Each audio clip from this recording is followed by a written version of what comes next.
So yun guys, papakita ko lang tong bagong scanner ng BCWorks Paliparan. Ito yung mga gamit niya para ma-scan yung sasakyan ko ano yung problema. So yun siya guys. So, pakita ko sa inyo. May diagnosis na rin siya guys.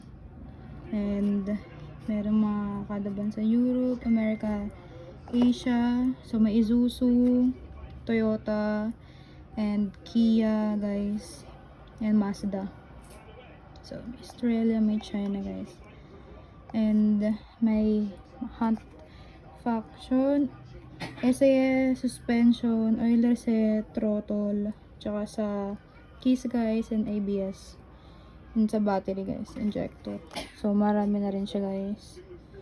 And dito naman guys is maganda rin to guys pag-arala kasi may code na rin siya, may mga model, and then may mga description na rin siyang kasama. Yes, okay siya guys. So lang guys, punta kayo sa BCWorks. So meron dito yung mga gamit. So ayan, mas maganda to guys kasi mas mabilis makita yung problema sa sasakyan. So maganda siya guys.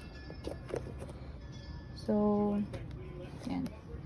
And ito rin guys pala yung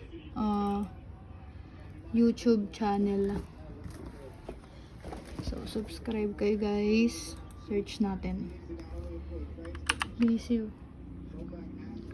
BCWorks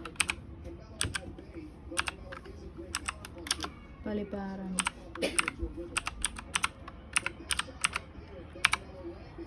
So ayan guys yung page.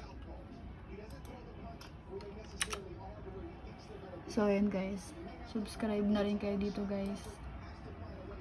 So ayan, so di pa nakasubscribe kasi magla-login pa lang ng account, pero subscribe na kayo guys. So ayan.